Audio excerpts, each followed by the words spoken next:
Dear Lord, give me the right words to say. Please help this be shared in the spirit it's intended.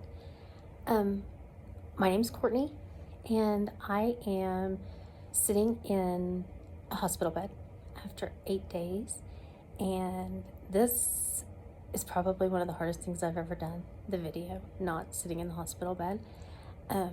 I had about a 7-hour surgery a week ago today when my intestines literally became tied in knots and exploded.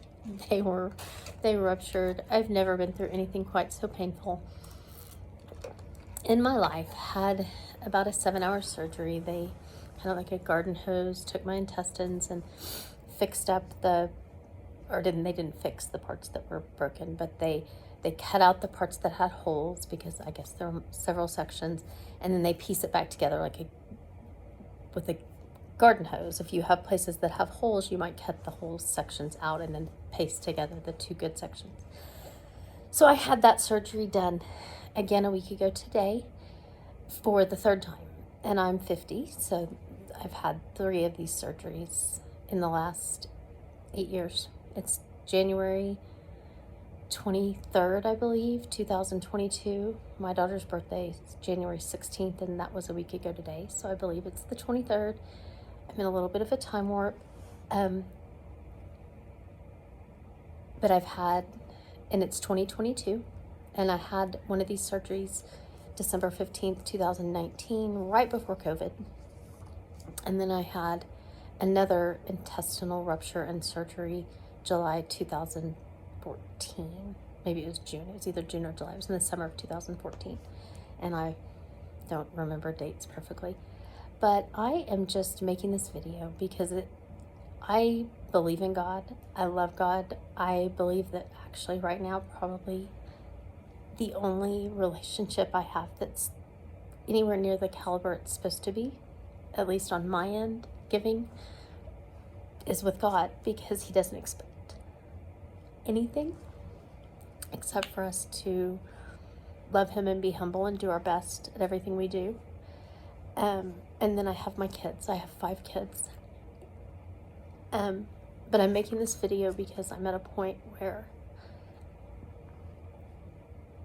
and I'm also not doing this to hurt anyone, and I'm not doing it to name call or do anything along those lines. I'm simply trying to help other people know and see, and I can give you a lot of my background because I'm seeing this over and over in my life, and that's why I felt compelled to make this video, and probably more, because I have a long way to go, but of what emotional abuse can look like physically when you let it keep going on. Because I know that people, I've had friends, I work with families who are in the legal system, and I know, and I've had physical abuse in my own family, not me personally, but my mother was physically abused by my father, black eyes and the whole deal, and I've worked with families like that a lot over the last 25 years. And you know, friends and family can see a family member with bruised black eyes and just things that don't look right on their body when there's a spouse or a significant other or someone in their lives who's physically abusive. The emotional abuse, nobody sees it, and nobody sees it. But I have developed an analogy that I share with my kids and trying to teach them how to do differently than I have, which is that each time somebody emotionally abuses you, treats you with less than the respect you deserve, just as a human, much less as a child of God, somebody who's trying to do their best, that emotional abuse hurts. And that hurt to me, I've started visualizing, I've never done this before, this is new, as a black marble. And every time I'm hurt or treated in one of those ways, it's the equivalent of me swallowing a black marble. Instead of, getting it caught in my mouth and saying, oh, black marble, let's deal with this. I'm not going to be treated this way. I've continued to swallow black marbles for my whole life. And what I want to share and tell people is that when you continue doing that, even though my black marbles are only figurative,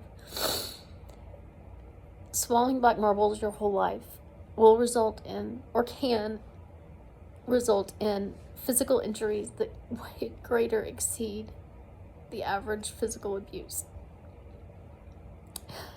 I am permanently disabled and have been since I was 35, maybe 45. I feel like I'm not that old. 2006, so that would be when I was 35. I was declared legally disabled. Because in addition to being married for 22 years to someone who does love me and the best he knows how, it's a harmful relationship to me. And prior to that, my father didn't know how to love people properly. And I didn't know how to demand that love. And no one around did either. Sorry, they wash my sheets like every 5 minutes, so I'll put these in the dirty. But I never knew how to ask. I've never known how to say, I'm not going to be talked to like that. Because it hurts, and every time you do it, it's a black marble. And I've just swallowed the black marbles, and I'm here now on the 3rd surgery where I've had to say bye to my kids. Because when they take you away for these surgeries, they aren't optimistic that you'll survive. So it's kind of one of those things where they say, not kind of, they say, tell your family goodbye.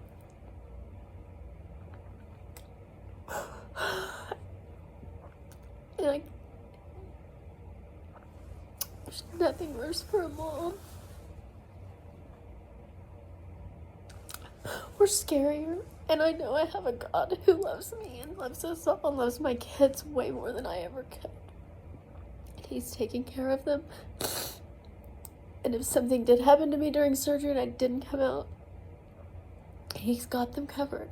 And I know that with all my heart. But giving those messages to your kids 3 times in their lives. At this point, my kids are too young to have had to say bye to their mom 3 times. I've gone into surgery, abdominal surgery, unexplained medically. They don't know why this happens. I will literally get ruptures, holes in my intestine. One day I was sitting at church. One day my kids had finished their VBS school vacation Bible school end of session performance.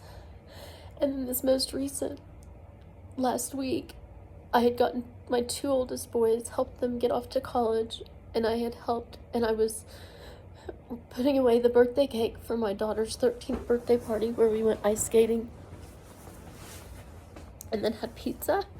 And I was at the pizza place wrapping things up in the restroom upstairs when my intestines busted holes again. And this time they busted out of my stomach. And were bleeding outside my body. And it was because the last one was left with a stoma, which is all more medical than I probably want to get into right now. But I've never had anything so painful in my life. And the surgeon said that my small intestines were inside my large intestines.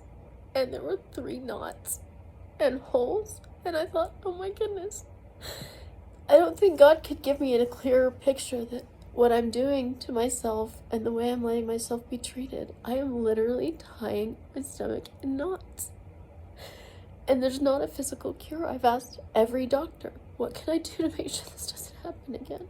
And I just feel like God has been saying, Courtney, you know what you have to do. You know what's making this happen. It's not genetic. It's not dietary. I don't eat. I eat, but I eat very, very small amounts. But I'm eating black marbles. I'm swallowing them. And I don't mean literally. I don't eat anything foreign. I don't do drugs. I only prescribe medications. I don't do anything strange. I don't drink. I don't eat rocks. I don't eat my hair. I have had bezoars as part of this, which is when you get fruit and vegetable fiber that your stomach cannot digest, and it has to be surgically removed, and it looks like a big loofah type like mass that builds in your stomach that your stomach cannot break down. And those bezoars, I had phyto-bezoars from vegetables and fruit, but the more common ones are when people eat their hair and nails, and I don't do that either. So anyway, I'm just putting this out there that letting yourself be treated in a way that's not the way you know God wants his kids treated. Because I've read the Bible. I'm not an expert, nor am I perfect. But something I've learned, and I know I've become involved in Natalie Hoffman's Flying for Your Sisterhood. I've joined and then had to drop out and joined. And then I try to stay consistent, and there's just not time in your life sometimes when you're trying to. I haven't taken care of me, and I haven't prioritized the program, even though I've gotten so much out of it, and that's what I'm working towards, and that's my goal. I don't even know where I was going with that, but that I just want to try to help people see that I've been taken away in ambulances 3 times, but what my mom and my husband say is, oh, it's her digestive system. We just have no idea what's going on. It's actually what physical. It's what emotional abuse looks like. And if I'd been found in comparable condition, lying in an alleyway, it probably would have been like the news from having been beaten up as badly as I'm injured and ill now. But emotional abuse just goes unnoticed and unaddressed. People don't understand it. There's no sympathy. And I'm sitting here with nobody to really even talk to about it. But I'm gonna start. I'm gonna get help, and I want people, the families I continue to work with, to know that kids who are treated in ways they don't deserve as children will grow to be adults who are treated in ways they don't deserve. And you couldn't do anything more harmful to somebody you love than treat them in a way that equals abuse, whether that abuse is physical, emotional, or both. And that's what mine is. So anyway, my name's Courtney, and it's nice to meet you.